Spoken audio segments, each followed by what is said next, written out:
Hello and welcome to EWTN Pro-Life Weekly, your weekly dose of the top pro-life news and issues from a Catholic perspective. I'm Catherine Seltner in our Washington, D.C. studio. It is truly good to have you here with us. The U.S. Senate and the U.S. House of Representatives are both out on recess this week, but calls for action on health care reform have not slowed down. Pro-life leaders continue to demand two important pro-life protections remain in place in U.S. health care reform. First, taxpayers must be protected from funding abortion, and second, Planned Parenthood, the largest abortion provider, must be defunded. Joining me now is Marilyn Musgrave, a former U.S. representative from the state of Colorado and the Vice President of Government Affairs for the Susan B. Anthony list. Congresswoman, it's good to have you here. Good to be here. Before we delve into our discussion, I'd like to look at an interview I recently did with Senator Thom Tillis of North Carolina. We discussed health care reform and more. Let's take a look at that now. Why, as a pro-life senator, is health care reform important to you? Well, health care reform is important because we've made a promise to the American people that the federal and state governments could provide a safety net.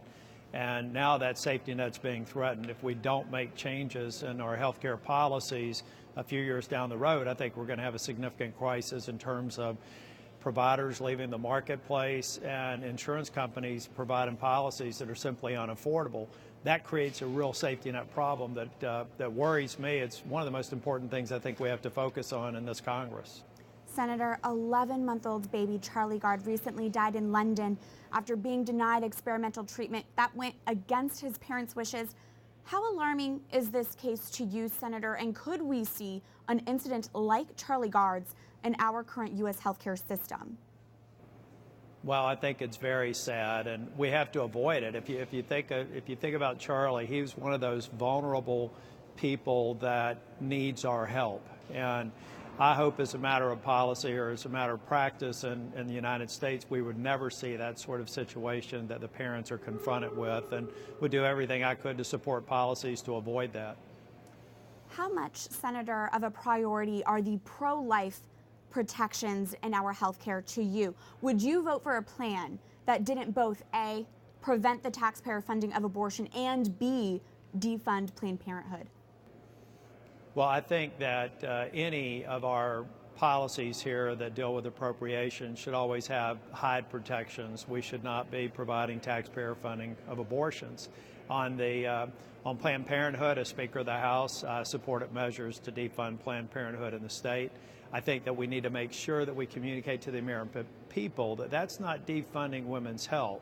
It's actually putting that money, equivalent and sometimes more sums of money, in community health clinics that provide mammography and all the kinds of things that women's health clinics can provide. We've got to do a better job of communicating to the American people what we're trying to do, which is to simply prevent taxpayer dollars being used to fund abortions.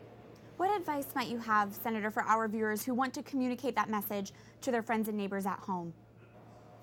Well, I think one thing we have to do is lower the temperature and just have a calm, respectful discussion about the value of life. We did that in North Carolina, and over the course of a few years that I was Speaker, we were able to get bipartisan support for pro-life bills that have dramatically reduced the number of abortions in North Carolina. But it starts with the tone, and it starts with just communicating, and I think in a way that everyone can understand and can talk with their families, talk with people in their communities, so that we make this less polarizing than it really should be.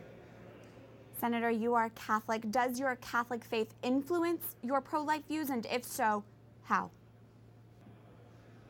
Well, it does. You know, I grew up in a family of 6 kids. I've been a Catholic all my life. I've got a big now family of nieces and nephews, and we've had some very difficult circumstances. I have a niece who's had suffered profound illness from the point that she was born. She's been on a feeding tube all of her life, and but she's really brought joy to our family and joy to her parents. And I think that, you know, it's just being raised in that sort of culture. It's just a part of who I am, and it's a part of who I'll always be. Senator Thom Tillis of North Carolina, thank you for your time. Thank you. Congresswoman, based on what Senator Thom Tillis was saying, how come we couldn't get pro-life Democrats to vote in favor of the Senate bill? Do we have pro-life Democrats? Well, there are Democrats that have voted for pro-life bills, but of course this Obamacare and repealing and replacing that, you know, they in group oppose doing away with that. But the thing about Tillis that really struck me, when the senator was speaking, we helped elect him. You know, he talked about how when he was Speaker of the House in North Carolina, he worked to defund Planned Parenthood and sign into law pro-life legislation. We worked very hard to elect him, and I'm so glad his pro-life voice is there in the Senate. And we especially needed it as they were doing health care, because Susan B. Anthony List all along on the House side and the Senate side have said no taxpayer funding of abortion and redirect those Planned Parenthood dollars to community health care centers that can really give women comprehensive health care and don't do abortions, you know. And so Tillis spoke, you know, from the heart, a man that we helped elect. I mean, you can see how great he is in the Senate. Seems he was very passionate about this. Yes. Right now we're seeing an open public debate amongst the Democratic Party on whether or not they would be open to electing pro-life candidates. How significant is this?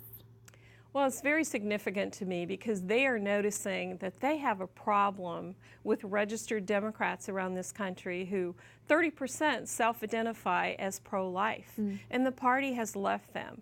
But I have to tell you, I'm very skeptical. Okay. I'm a former state legislator in Colorado where, you know, I was told that this pro-life Democrat, Bill Ritter, that was running for governor, was told by the Archbishop of our state that he was the real deal.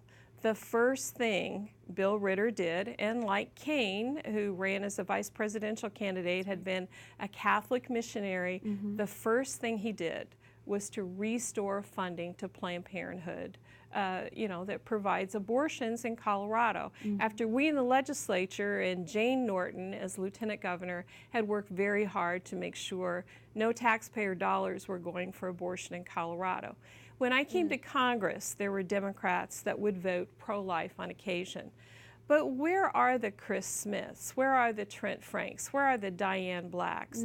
You know, the pro-life Democrats that will do more than just give you a vote on occasion, that will really champion life. And I tell you, when you are really pro-life, it's high up on your list of priorities. For many of us, it was the highest priority because we know that's the most vulnerable human being there is. And if you go to Congress to help veterans and to help people with problems with the government, with private property rights, many ranchers lived in my district. I mean, you have to be aware that the most vulnerable human being is that unborn child. And if you're going to have that, you know, in your heart, you have to work for it. You have to break a sweat for it. You have to make sacrifices for it. And we need pro-life Democrats. We need them so badly. We need them to pass unborn child pain capable. There will be a vote this fall in the House and hopefully in the Senate. And I hope that Democrats will vote to ban late-term abortion. And I hope the party will find room for pro-life Democrats. But let me tell you, if you're elected as a pro-life Democrat, I saw this when I was in Congress, and you immediately vote for Nancy Pelosi as Speaker then, you're not going to do anything pro-life because they're going to tramp that down. It's not going to happen. So let's be real about this. If you're going to have real pro-life Democrats that can act on their beliefs while they're legislators. Constituents will be watching. We will be watching. Marilyn Musgrave of the Susan B. Anthony List, thank you so much for your insight on this. Great to be here.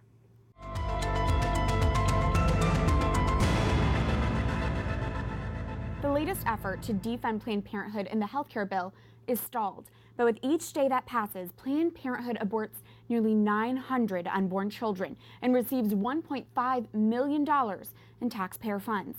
Members of Congress are home in their districts and need to hear from their constituents right now. With that, here is this week's call to action. Go to prolifeweekly.com to tell Congress to defund Planned Parenthood.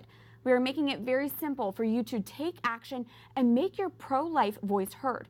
Once you go to prolifeweekly.com, you'll type in your first name, your last name, email address, and zip code. This will ensure your message goes to your member of Congress. Just because Congress is on recess doesn't mean they get a break. So if you haven't done so already, please take action now. It's important we keep this pressure up. Pro-lifers have control of the House, the Senate, and the White House, so there's no excuse. Now is the time to defund Planned Parenthood, especially as they continue to perform abortions each and every day.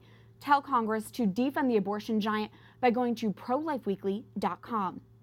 Scientists report the first successful repair of a disease-causing gene, and Catholic ethicists are raising concerns. By utilizing in vitro fertilization techniques, doctors at Oregon Health and Science University injected the best gene components into a healthy donor's unfertilized eggs, later fertilizing it with donor's sperm, resulting in mutation-free embryos. All of the embryonic humans created and tested in the experiment were destroyed within a few days of the procedure. The Catholic Church stresses all human life, including those in an embryonic state, have an invaluable human dignity. We asked an international Catholic expert on bioethics, Carter Sneed, for his thoughts. There are grave concerns and perils associated with this as well. And what we've seen, this new report that in the United States they've now actually not just intervened in a human embryo to change his or her genome, because as you all know, embryos are male and female from conception, but in fact embryos were created solely for the sake to be used and destroyed in this research. And that is obviously a grave injustice, to create a human being at the earliest stage of development to use and instrumentalize for speculative scientific purposes. It's an alarming indication euthanasia is on the rise. A recent study finds 4.5% of deaths in the Netherlands are a result of euthanasia. In 2002, the Netherlands became the first country in the world to legalize euthanasia, which is the deliberate killing of someone by action or omission. The percentage of euthanasia deaths in the Dutch nation have continued to increase since 1990, when it accounted for 1.7% of deaths. Discouraging pro-life news out of Chile, the Latin American country has officially approved a bill to permit abortion in certain circumstances. The measure, approved last week, would allow abortions when a woman's life is in danger, when a preborn baby is not considered viable, and in cases of rape. This bill is backed by President Michelle Bachelet herself, a physician and former head of UN Women, who said it will be signed into law. Although for this to happen, the bill still needs to pass through the country's constitutional tribunal. Currently, any woman who has an abortion and any medical personnel involved in the procedure are subject to up to 5 years in jail.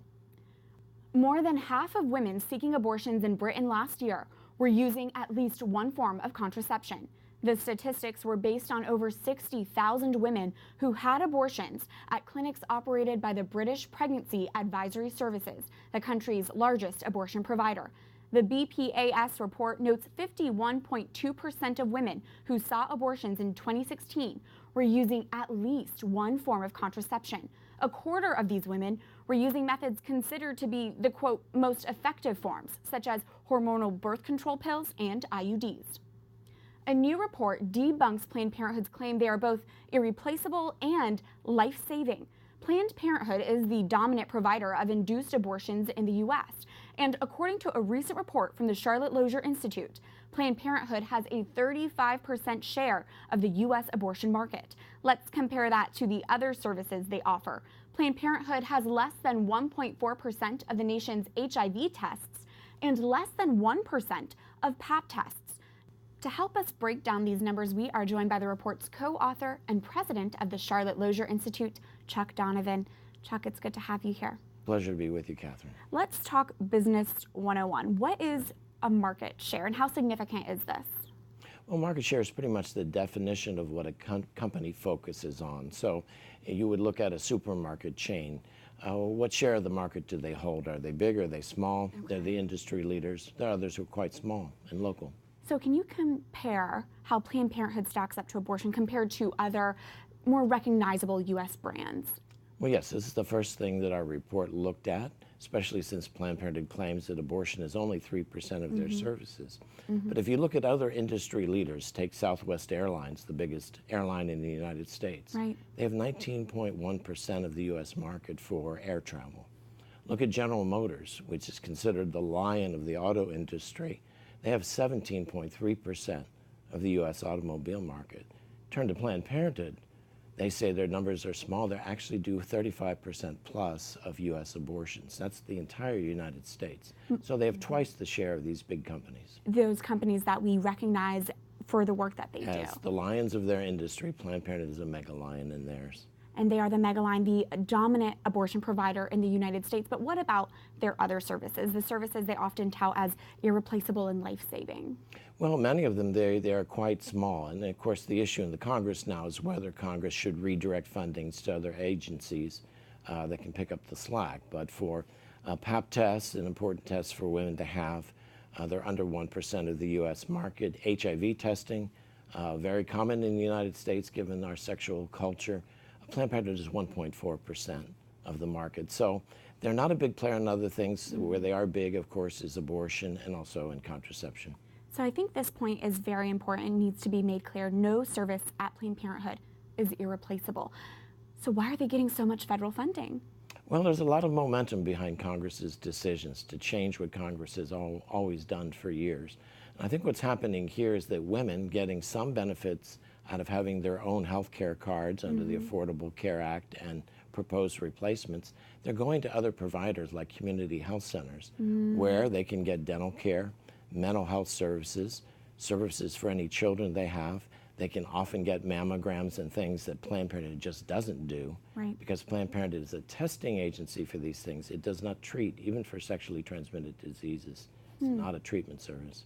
So just testing. They'll do testing, Okay. which is valuable and important to get in many contexts. But the follow-up is going to be done elsewhere. And the real question comes back to what the woman sees. Right. And if the woman is compelled by her government's funding patterns to go to an abortion clinic to obtain just the initial test, it makes very little public health sense. So Congress is acting in the best interests of our nation's women, particularly poor women who are trapped in the Planned Parenthood system, by denying them these alternatives that offer them the full array of things they really want. Why do you think this is important to share these findings about the market share in abortion?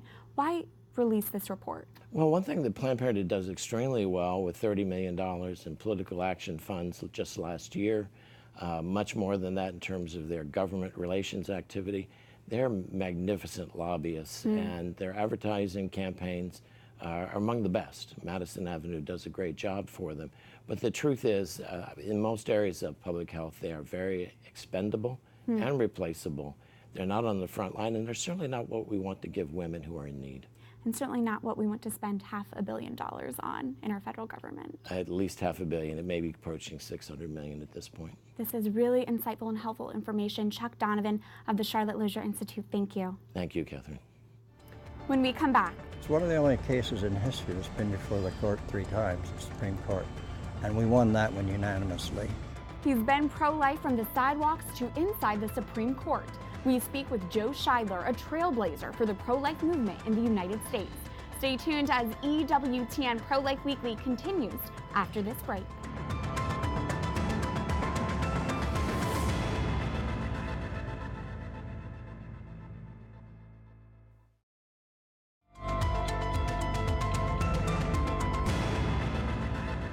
For Edith, by nature, women were called to be spouses and mothers. And of course, she didn't necessarily mean that that had to be natural biological marriage and motherhood. It could be spiritual marriage and motherhood. That is Dr. Catherine Pakaluk of the Catholic University of America, reflecting on St. Teresa Benedicta of the Cross, who is also known as St. Edith Stein. Stein frequently wrote about the vocation of women before dying at a Nazi concentration camp in 1942. Her feast day was August 9th, so we remember her in a special way this week. Welcome back to EWTN Pro-Life Weekly. I'm Catherine Seltner. In another example of the abortion industry and women's magazines working hand in hand, we are speaking out against a fluff piece article on Planned Parenthood featured in Glamour magazine. The women's magazine published an article last week called "The Quiet Revolutionary Act of Working at Planned Parenthood." The feature follows along the everyday activities of several New York Planned Parenthood clinic workers, including a Catholic woman. The woman is a former Catholic youth minister and is quoted as saying, "I feel like I serve here at the clinic. God has me here for a purpose." We are not speaking out to attack the individuals working inside Planned Parenthood. It is highly likely those workers have been deceived by the company's healthcare and women empowerment brand and genuinely believe they are doing a good service. The workers do not deserve an attack, but rather our prayers for a conversion of heart. But what we are speaking out against is the editorial irresponsibility and misleading information on the part of Glamour magazine. They should not cite a Catholic woman's rationale for working in the industry without clearly providing what the Catholic Church actually teaches, that formal cooperation in an abortion is a grave offense. On top of that, not once in this feature does the article mention Planned Parenthood is the largest abortion provider. Glamour is perpetuating Planned Parenthood's narrative that they are the underdog hero fighting against pro-life bullies. This article is another attempt to normalize the abortion industry, disguised as a pro-woman magazine. Let us pray for these Planned Parenthood clinic workers, that they use their skills to promote life instead of pouring their talents into a company that destroys it. Remember, there is something you can do to counter today's culture of death. Follow this week's call to action and go to prolifeweekly.com to tell Congress to defund Planned Parenthood. The pro-life movement wouldn't be where it is today without the brave men and women who paved the way for us to speak up for life following the 1973 Roe v. Wade Supreme Court decision. This week, we introduce you to Joe Scheidler. His friends lovingly call him a troublemaker. Others call him a racketeer, but he is certainly a pro-life pioneer. Nearly 90 years old now, Joseph Scheidler has lived a life full of unexpected turns. After years of discerning the priesthood as a young man and then the monastic life in a Benedictine monastery, Scheidler decided in the late 1950s he wasn't suited for a religious vocation and eventually married and had 7 children with his wife of more than 50 years, Anne. My wife thinks that probably I needed that background because it was all the way through philosophy, theology, and I wanted to be a priest. I think maybe that was partly preparation for fighting the abortion battle. It was a decision at the U.S. Supreme Court that would put the then public relations professional on yet another unforeseen path when the Roe v. Wade opinion was released in 1973. What impact did that ruling have on you in your life? And I thought, we've abandoned a whole segment of our people, human beings. They can be killed for any reason up to birth. And I thought, this will destroy the country. Scheidler decided he needed to leave his PR career behind and work full-time in the pro-life movement. He and his wife founded the Pro-Life Action League, and Scheidler is credited with defining direct pro-life activism. How do you develop what would become pro-life activism? What did you think that would look like? We knew where the abortions were, and the first thing we did was go to the abortion clinics and try to talk to the women as they would come in. And so we called that sidewalk counseling. And then we started going out on the streets with the pictures. And is it true that you really thought by showing people the images of what an unborn baby looked like or of what an abortion looked like would change their hearts and minds? We thought showing the pictures, people would understand this is killing. People would stop. And we had one time 22 women who were thinking of abortion or on their way to abortions decided against it by seeing the pictures. Pro-Life Action League empowers people to take bold, direct action in their own communities, from sidewalk counseling to passing out pro-life leaflets to peacefully protesting outside Planned Parenthood events. But this type of pro-life activism stirred up opposition from the abortion movement. In 1986, the National Organization of Women and a network of abortion facilities sued the Pro-Life Action League for the alleged crime of conspiring to deprive women of abortion. Scheidler was charged with racketeering, or illegal business dealing. It's the namesake of his new memoir, Racketeer for Life. It didn't make any sense, so we went to the Supreme Court in 1993 and said, can they do this? And the Supreme Court ruled unanimously that they could use the racketeer. It was a case that dragged on for over 20 years. Then, in 2006, Scheidler won a decisive victory when the case came back to the Supreme Court for the 3rd time. 3rd time. So it's one of the only cases in history that's been before the court 3 times, the Supreme Court. And we won that one unanimously. Scheidler credits his faith for getting him through his career in the pro-life movement, saying he tries to go to daily mass and often prays the rosary. Well, it's everything. I think one of the greatest gifts next to life itself is being a Catholic. Religion is absolutely the essence of fighting this battle. As his 90th birthday nears, the once burly Scheidler is more frail now, but the impression he has made in the pro-life movement is giant. Still wearing his signature hat and beard, Scheidler offers this advice for the next generation of pro-lifers. Do something pro-life every day. If it's a prayer, if it's going to a clinic, if it is talking to another person about abortion, do something pro-life every day. If you want to buy Joe Scheidler's memoir, Racketeer for Life, you can order it from our EWTN religious catalog at EWTNRC.com. That's it for this edition of EWTN Pro-Life Weekly. You can reach us anytime at prolifeweekly@EWTN.com. It's always great to hear from you, and I look forward to seeing you here again next week. Life is a gift. Your life is a gift. God bless.